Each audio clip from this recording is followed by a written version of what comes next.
Hello everyone,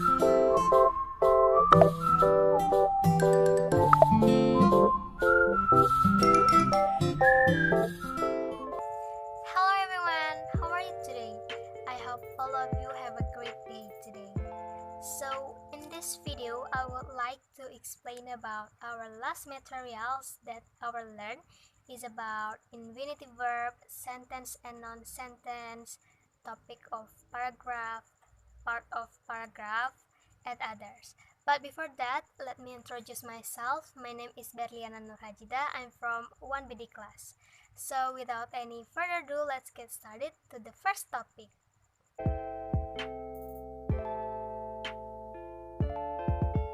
First that I want to tell you about infinitive.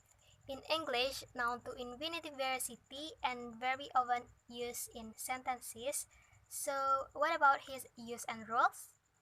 Infinitive or verb are formless verb either because of change in time or the addition of s or es at the end of the verb.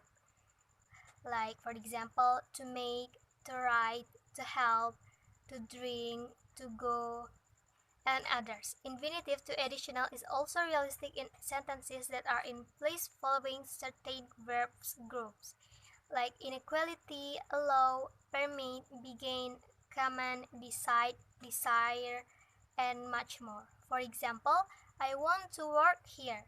Today we start to live there. In English, infinitives with to or infinitive to was commonly used for stating a reason or reason and purpose. For example, I eat to live as a complement that lies behind an adjective or a noun.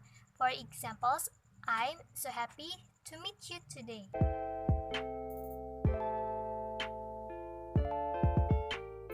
And the next is sentence and non-sentence. So what is a sentence? Sentence is a group of words that express a complete thought, and every sentence has a topic and a verb about it, which we call a subject and predicate. For example, doctors and nurses are helping save lives. And a non-sentence, on the other hand, is a phrase of or group of words that doesn't have a complete thought or idea. It may just be a part of a subject or the predicate. In the example, here you will notice that the phrase is not telling us who are helping save lives. This doesn't not have a complete idea. A subject is a who or what the sentence is about. It can be a noun or a pronoun. Here, the simple subject is people, and the simple subject and the words that describe it or give more information about it is called the complete subject. The predicate of a sentence tells what the subject is, or does the simple predicate is a verb, a word, or words that express an action or state of being. What is the simple predicate here? Right? It's our praying. The complete predicate is a simple predicate and any words that go with it.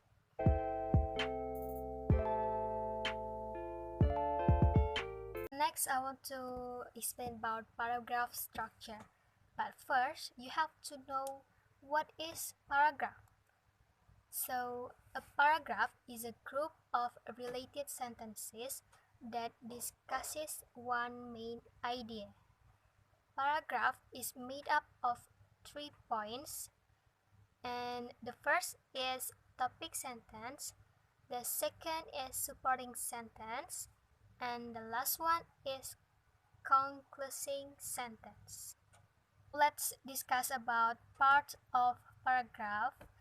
So the first part is topic sentence. The topic sentence briefly indicates what the paragraph is going to discuss. And the second, next we will discuss about the second part of the paragraph structure. It's supporting sentence.